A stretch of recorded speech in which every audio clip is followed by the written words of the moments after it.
आज के इस वीडियो लेक्चर का आगाज में इस एमसीक्यू से करूंगा कि which one the following group of fungus is not involve in farming lichen association. यानी आपने इसमें से वो फंगस का ग्रुप चूज करना है जो कोई लाइकन एसोसिएशन नहीं बना रहा। इसके अलावा ये एमसीक्यूज इस तरह से भी पूछा जा सकता है कि which one the following group of fungus is mostly involve in farming lichen. Most of the lichens are made up of which one the following fungus group? Which one the following group of fungus least involved in forming lichen association? आप इस MCQs के answer तलाश करें। मैं आगाज करता हूं आज के इस वीडियो लेक्चर का। और जो हमारे लेक्चर का जो मेन टॉपिक है वो है लाइकन और डूल ऑर्गेनिज्म। ये बायोलॉजी में वायद एक ऐसा ऑर्गेनिज्म है लाइकन जो दो डिफरेंट ऑर्गेनिज्म से मिलकर बना है। इसमें दो डिफरेंट ऑर्गेनिज्म कौन से होते हैं? एक इसमें ऑर्गेनिज्म होता है फंगस और दूसरा कोई फोटोसिंथेटिक पार्टनर लाइक एल्गी या सियानोबैक्टीरिया होगा। सो स्टार्ट करते हैं हम सबसे पहले लाइकन्स की डेफिनेशन कि व्हाट आर लाइकन। तो इसकी डेफिनेशन क्या है कि symbiotic mutualistic association. Symbiotic association ऐसा होता है दो स्पीशीज के मेंबर के दरमियान ऐसा ताल्लुक जिसमें किसी स्पीशीज के मेंबर को नुकसान न हो, यानी एक दोस्ताना ताल्लुक को हम सिम्बायोटिक कहते हैं। म्यूचुअलिस्टिक मतलब होता है कि दोनों को फायदा पहुंचेगा। तो ऐसा सिम्बायोटिक जो एसोसिएशन जिसमें दोनों पार्टनर को फायदा मिले उसको कहते हैं सिम्बायोटिक म्यूचुअलिस्टिक एसोसिएशन। ये किसके दरमियान होगा? बिटवीन फंगस एंड दूसरी साइड पर हम क्या लिखेंगे? एल्गी। तो फंगस और एल्गी के दरमियान अगर कोई भी सिम्बायोटिक एसोसिएशन मिलेगा तो उसको हम क्या कहेंगे? लाइकन। यहां से अगर मैं एल्गी का वर्ड बदल दूं, यहां पर मैं क्या लिख दूं? रूट्स ऑफ हायर प्लांट, तो फिर ये माइकोराइजी बन जाएगा। तो दिस इज कंसेप्चुअल स्टडी कि आपको बेसिक डिफरेंस आना चाहिए कि एक्चुअली लाइकन कैसा एसोसिएशन है। It is a symbiotic mutualistic association. जब भी आपसे एमसीक्यू पूछा जाए कि which one the following is the symbiotic mutualistic association, तो लाइकन। इसके अलावा और भी हैं, वो भी हम बाद में डिस्कस करेंगे, जैसे माइकोराइजी, लेकिन लाइकन भी उसमें शामिल होगा। या lichen is an example of symbiotic mutualistic association, तो ये करेक्ट आंसर होगा। Which one the following association is referred as lichen, तो उसमें क्या होगा? फंगस एंड एल्गी के दरमियान। तो इस सिम्बायोटिक म्यूचुअलिस्टिक एसोसिएशन जब भी किसके दरमियान होगा? फंगस और एल्गी के दरमियान, उसको लाइकन कहेंगे। लेकिन अगर वो फंगस और रूट्स ऑफ हायर प्लांट, यानी एल्गी का वर्ड बदल दे रूट्स ऑफ हायर प्लांट से, तो ये माइकोराइजी की डेफिनेशन बन जाएगी। अब हम देखते हैं कौन कौन सी फंगस हैं जो इन्वॉल्व हैं इस लाइकन एसोसिएशन में। इस लाइकन एसोसिएशन में जो सबसे ज्यादा ग्रुप ऑफ फंगस इन्वॉल्व है उसको हम कहते हैं एस्कोमाइकोटा। फंगस के चार बड़े ग्रुप हैं: जाइगोमाइकोटा, एस्कोमाइकोटा, बेसिडियोमाइकोटा और ड्यूटेरोमाइकोटा। अब इसमें सबसे ज्यादा जो लार्जेस्ट ग्रुप ऑफ फंगस है वो एस्कोमाइकोटा है और इसमें से तकरीबन हाफ लाइकन एसोसिएशन बनाती है। So most of the lichen association are made up of which fungus? Ascomycota. उसके बाद सेकंड लार्जेस्ट जो लाइकन एसोसिएशन है वो कौन बनाता है? ड्यूटेरोमाइकोटा, इम्परफेक्ट फंगस के। और लाइकन की फ्यू स्पीशीज सिर्फ कौन बना रहा है? वो बेसिडियोमाइकोटा के मेंबर बना रहे हैं। अगर कोई 15,000 के करीब लाइकन की स्पीशीज हैं, उसमें से सिर्फ 20 स्पीशीज कौन सा ग्रुप बनाएगा? वो बेसिडियोमाइकोटा। लेकिन एक ग्रुप ऑफ फंगस ऐसा है जो बिल्कुल लाइकन एसोसिएशन नहीं बनाता, उसको हम क्या कहते हैं? जाइगोमाइकोटा। तो group of fungus that is not involve in forming lichen association, उसको क्या कहेंगे? जाइगोमाइकोटा। चूंकि इसमें ज्यादातर जो फंगस हैं वो क्या हैं? वो डिकम्पोजर हैं। ये दोस्ताना तलक नहीं बनाएंगे, ये तोड़ फोड़ के रख देंगे।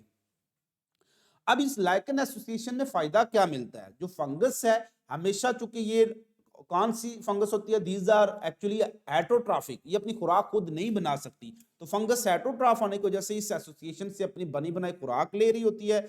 जबकि एल्गी को क्या फायदा मिलता है? वो प्रोटेक्शन मिल रही होती है फ्रॉम डेसिकेशन, खुश्की से बचाव होता है, जिसको हम बाद में डिस्कस करेंगे डिटेल में। अब हम आते हैं एमसीक्यूज को कि which one the following group of fungus is involve in forming lichen association. अब देखिए इसमें कीवर्ड क्या है? ग्रुप ऑफ फंगस कौन सा है जो कि इन्वॉल्व किस में है? Forming lichen association. तो which one the following group of fungus is not involve, यानी नॉट आपने जरूर देखना है कि कौन सा ग्रुप ऑफ फंगस है, तो वो कौन सा ग्रुप है, zygomycota is not involve in forming lichen association. लेकिन अगर वर्ड नॉट का स्टेटमेंट में ना हो और विच one the following group of fungus is mostly involve अगर आ जाए, मोस्टली इन्वॉल्व, तो फिर एस्कोमाइकोटा होगा। Which one of the following group of fungus is least involved in forming lichen association, तो वो क्या होगी, बेसिडियोमाइकोटा। तो ये कीवर्ड चेंज आने से आंसर बदल जाता है। अब हम देखते हैं structure and composition of lichen कैसी होगी। अब ये लाइकन एसोसिएशन बनता इसलिए है कि एक्चुअली जो एल्गी होती हैं ये पानी के बगैर सरवाइव नहीं कर सकती, इनको खुश्की खुश्की इनको मार देगी, लेकिन पानी इनकी फोटोसिंथेसिस के लिए जरूरी भी है। इसलिए इनको ऐसे ऑर्गेनिज्म की जरूरत है जो इनको डेसिकेशन से बचा सके, जो इनको प्रोटेक्ट कर सके। इससे लाइकन में हमेशा जो टॉप लेयर होती है वो जो बहुत ज्यादा कंपैक्टली इंटरवोवन फंगल लाइफी पर मुश्तमिल होती है, जिसको अपर कॉर्टेक्स भी कहते हैं। कॉर्टेक्स कहते हैं आउटर पार्ट को, तो एक अपर पार्ट होता है इसको आउटर कॉर्टेक्स और एक लोअर पार्ट होता है इसको इनर कॉर्टेक्स कहते हैं। इस अपर कॉर्टेक्स और लोअर कॉर्टेक्स में सिर्फ और सिर्फ आपको क्या मिलेंगी, फंगल हाइफी मिलेंगी, और वो भी हाइफी कैसी होंगी, दीज आर कंपैक्टली अरेंज, बहुत ज्यादा आपस में करीब करीब जुड़ी हुई हाइफी होंगी, ताकि वो क्या कर सकें, वो सूरज की स्ट्रॉन्ग सनलाइट को नीचे आने से बचाएं और डेसिकेशन से फंगस को बचा सकें। फिर जो सेंट्रल पार्ट होता है जिसको मिडल पार्ट, इसको मेडुला भी कहते हैं। यहां पर आपको कुछ हाइफी मिलेंगी जो लूजली इंटरवोवन हाइफी होंगी, बहुत ज्यादा लूज होंगी, और इनके दरमियान में कौन छुपी होगी, एल्गी छुपेगी, लेयर विद एल्गल सेल्स। अब ये एल्गी क्यों अंदर छुपी हुई है, चूंकि ये प्रोटेक्शन ले रही है किससे, फंगस से। तो इस पूरे एसोसिएशन में फंगस क्या प्रोवाइड कर रही है, प्रोटेक्शन फ्रॉम डेसिकेशन प्रोवाइड कर रही है। जबकि एल्गी फोटोसिंथेसिस करेगी, उसके लिए जो पानी एब्जॉर्ब किया होगा, हवा से मॉइस्चर एब्जॉर्ब किया होगा, वो पानी इस्तेमाल करके और हवा से कार्बन डाइऑक्साइड और सनलाइट लेकर वो फोटोसिंथेसिस करेगी, और फोटोसिंथेसिस करके फंगस को भी बनी बनाई खुराक देगी। इस तरह से वो जगह जहां पर जिंदगी का तस्वर नहीं किया जा सकता, वहां पर सिर्फ लाइकन ग्रो कर सकते हैं, जैसे रॉक्स के ऊपर। तो रॉक्स के ऊपर एक तो पानी नहीं है, खुश्की हो सकती है, वहां पर कोई पौधा ग्रो नहीं कर सकता, क्योंकि पौधे के ग्रो करने के लिए क्या जरूरी है, सॉइल आना जरूरी है, तो रॉक के ऊपर तो मिट्टी है ही नहीं। एल्गी के ग्रो करने के लिए पानी आना जरूरी है, तो रॉक्स के ऊपर पानी ठहर नहीं सकता, अगर बारिश हुई भी तो वो ड्राई हो जाएगा, तो एल्गी ग्रो नहीं कर पाएगी। लिहाजा एल्गी फंगस के साथ एक पार्टनरशिप बना लेती है। इस पार्टनरशिप में वो फंगस को कहती है कि मुझे खुश्की से बचा लें, मुझे खुश्की से बचा लें। अब फंगस अकेली ग्रो क्यों नहीं कर सकती, क्योंकि फंगस क्या हेटेरोट्रॉफ है, अपनी खुराक खुद नहीं बना सकती, लिहाजा यहां पर जिंदगी का तस्वर नहीं कर सकते आप। इसलिए इन दोनों के दरमियान एक पार्टनर बन जाता है और ये दोनों मिलकर एक यकजान हो जाते हैं, यानी एक ऑर्गेनिज्म बन जाते हैं, जिसको हम कहते हैं लाइकन। इसमें फंगस का काम होता है इसकी प्रोटेक्शन करना, इसको डेसिकेशन से बचाना, जबकि एल्गी का काम होता है सनलाइट और कार्बन डाइऑक्साइड लेकर बनी बनाई खुराक देना। और फंगस इसकी रिप्रोडक्शन में भी बहुत इंपॉर्टेंट काम करती है। इसमें से जो स्पोर बनते हैं सोरिडिया, वो सोरिडिया स्पोर्स है, उसकी मदद से ये लाइकन हमेशा फैलते रहते हैं।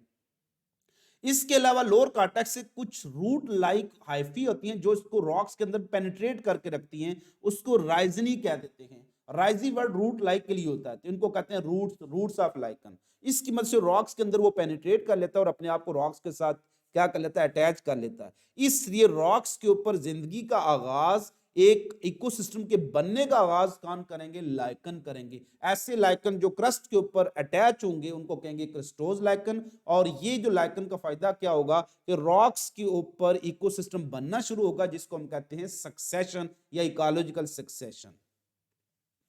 सो टाइप्स ऑफ लाइकन, लाइकन्स की तीन बड़ी टाइप्स हैं। कुछ लाइकन जो ग्रो करते हैं और सबस्ट्रेटम यानी रॉक्स के ऊपर ग्रो करते हैं, उसके साथ बिल्कुल अटैच होते हैं, उसको कहते हैं क्रिस्टोज लाइकन। कुछ होते हैं लीफ की तरह, उनको फोलियोज कहते हैं, और कुछ होते हैं ट्री लाइक, उनको कहते हैं फ्रटिकोज। जैसे आप इनकी यहाँ डायग्राम देख सकते हैं, ये एक रॉक है चट्टान, उसके ऊपर आप देखते हैं कि किस तरह से लाइकन अटैच है। ये रॉक है, इसके ऊपर ये लाइकन अटैच है, ये जो ब्राउन ब्राउन आपको नजर आ रहे हैं, ये उस रॉक को आस्ता आस्ता इरोड कर रहे हैं। इनकी जो मेन डायग्राम है वो आपको ऐसे नजर आएगी। तो ये रॉक है, उसके ऊपर ये लाइकन है, उसकी ये कुछ पत्ता नुमा लाइकन है जो इस तरह से नजर आएंगे, जिनको कहते हैं फोलियोज लाइकन। और ये जो लाइकन होते हैं बिल्कुल ट्री की तरह होते हैं, ब्रांचिंग होती है, इनको फ्रटिकोज लाइकन कहते हैं। इंपॉर्टेंस ऑफ लाइकन, ये 4 पॉइंट आपने मस्ट डिस्कस करने हैं, क्योंकि ये एक्सटेंसिव क्वेश्चन में जब आ जाएगा तो आपको ये पॉइंट 50 टेक्स्ट बुक बोर्ड में डिफरेंट जगहों पर डिस्कस किए गए। आप इन सबको एक पॉइंट में क्या कर लेंगे, जमा कर लेंगे। पहला इनका फायदा यह इकोलॉजिकल सक्सेशन जो अभी मैंने डिस्कस किया, और बिलखसूस वो सक्सेशन जो रॉक्स के ऊपर होगी उसको जीरोस्फीयर कहेंगे, उसमें लाइकन का बहुत इंपॉर्टेंट रोल है, एक न्यू कम्युनिटी बनने में हेल्प करते हैं। Bio indicator of air pollution, चूंकि लाइकन अपना कलर बदलते रहते हैं, तो according to the air quality वो अपना कलर बदल कर आपको इंडिकेट करते हैं about the environmental pollution, so they are called bio indicator. When living organisms are used as indicator, या when living organism indicate us about alarming environmental changes by changing their color, these are called bioindicator। Source of dyes यानी colour के तौर पर use करते हैं, और आप तो हेयर डाइज भी अक्सर लाइकन से बने होते हैं, और एक कंपनी है उसका नाम ही लाइकन के नाम से रखा है उन्होंने। सोर्स ऑफ फूड भी है जिसको हम रेंडियर मोस कहते हैं। वन बाय वन को सबको डिस्कस करता हूँ। ये एक चट्टान है, रॉक्स हैं जहां पर जिंदगी कभी भी ग्रो नहीं कर सकती थी, बिल्कुल बैरन एनवायरनमेंट था, रॉक्स थी। रॉक्स के ऊपर चूंकि मिट्टी नहीं होती है तो वहां पर पौधे ग्रो नहीं कर सकते, वहां पर पानी देर के लिए सरवाइव नहीं कर सकता, पानी ड्राई हो जाएगा, इसलिए वहां पर एल्गी ग्रो नहीं कर सकती। इसलिए वहां पर कुछ ऐसी स्पीशीज का आगाज होगा जो वहां से एक कम्युनिटी यानी जंगल के बनने में यानी इकोसिस्टम के बनने में हेल्प करेगी, उसको कहते हैं पॉइनियर स्पीशीज। इसमें सबसे इंपॉर्टेंट पॉइनियर स्पीशीज क्या होती हैं, वो लाइकन होते हैं। सबसे पहले वहां पर लाइकन ग्रो करते हैं, और वो लाइकन जो जीरोस्फीयर को स्टार्ट करेंगे उनको कहते हैं क्रस्टोज लाइकन। यहां से जिंदगी का आगाज होगा। तो इस पूरे के पूरे सक्सेशन को हम क्या कहते हैं, ये पूरा जो प्रोसेस है इसमें कई टाइम लगते हैं, कम से कम 30 साल लग जाते हैं ये पूरा जंगल या कम्युनिटी बनने में। तो आस्ता से लाइकन ग्रो करेंगे, लाइकन फिर वहां पर आस्ता से रॉक्स को तोड़ेंगे, इनकी डिकम्पोजिशन से वहां पर सॉइल बनना शुरू हो जाएगी, तो स्लोली एंड ग्रेजुअली वहां पर ये एनवायरनमेंट बनेगा कि वहां पर ट्री बन सकें, क्योंकि सॉइल बनती जाएगी। तो ये जो पूरा प्रोसेस है ये सेकंड ईयर में ज्यादा डिटेल में डिस्कस किया गया है, इसको हम वहां पर डिटेल में डिस्कस करेंगे। सो सक्सेशन का मतलब है कि पूरी कम्युनिटी बनने के इस पूरे सीक्वेंस को, whole sequence of development of this community is called as succession. और चूंकि ये सक्सेशन फर्स्ट टाइम हो रहा है उस जगह पर जहां पर जिंदगी का आसार नहीं है, इसलिए इसको प्राइमरी सक्सेशन कहते हैं। और चूंकि ये होता है कि इस पर रॉक्स पर, इसको कहते हैं जीरो ईयर। चूंकि इसको स्टार्ट कौन करवाते हैं, वो कौन करवाते हैं, bacteria. So Pioneer of zero year succession कौन से होते हैं, लाइकन। सो लाइकन का एक फायदा ये है, दे हेल्प इन कोलोनाइजेशन या इकोलॉजिकल सक्सेशन। ये इकोलॉजिकल इंपॉर्टेंस ऑफ फंगस भी है और ये लाइकन की इंपॉर्टेंस भी है। इसके अलावा लाइकन की जो इंपॉर्टेंस में ये bio indicator of air pollution है। आप देखें लाइकन के डिफरेंट कलर्स होते हैं, तो ये अपना कलर जैसे ही चेंज कर देते हैं, इट्स मीन के हवा में जो पोल्यूशन लेवल वो बढ़ गया है। तो lichen are very sensitive to air quality. जैसे एयर क्वालिटी डैमेज होगी, उसका एयर क्वालिटी इंडेक्स हैजार्डियस में जाएगा, तो लाइकन अपना कलर चेंज कर देंगे। As the living organism are changing their colour to give us an indication about alarming environmental pollution level, so these are called bioindicator of air pollution। ये कुछ dies हैं जो हम लाइकन से हासिल करते हैं और इनको हम टेक्सटाइल इंडस्ट्री में भी यूज करते हैं। ये फंगस की इंपॉर्टेंस में भी हमने डिस्कस किया, और कुछ डाइज हम हेयर को एज ए डाइज भी यूज कर रहे होते हैं। फिर हमने पढ़ा कि एक रेंडियर मोस है। देखिए नाम इसका कितना दिलचस्प है, रेंडियर मोस। ना ये रेंडियर है ना ये मोस है, ये एक्चुअली क्या है, ये लाइकन है। तो रेंडियर मोस इज अ लाइकन। इसको ये नाम क्यों दिया गया, चूंकि ये होता है फोलियोज लाइकन। ये क्या होता है, फोलियोज लीफ लाइक लाइकन होता है, और ये रिजेंबल करता है विद मोस प्लांट। ब्रायोफाइट जो होते हैं ना उसको मोस कहते हैं, तो उसकी एक क्लास है ब्रायोप्सिडा, उसको मोस प्लांट कहते हैं। तो this foliose lichen resemble with moss plant, और इसको खाता कौन शौक से आई है, रेंडियर खाता है। So it is called reindeer moss, or it is a lichen that is used as a source of food by reindeer and other animal। So आज का टॉपिक यहाँ तक खत्म होता है। उम्मीद करता हूँ आपके लिए वीडियो लेक्चर बहुत ज़्यादा हेल्पफुल साबित हो, और दुआ करता हूँ अल्लाह ताला आपको अपने जायज़ मकासद में कामयाब करे।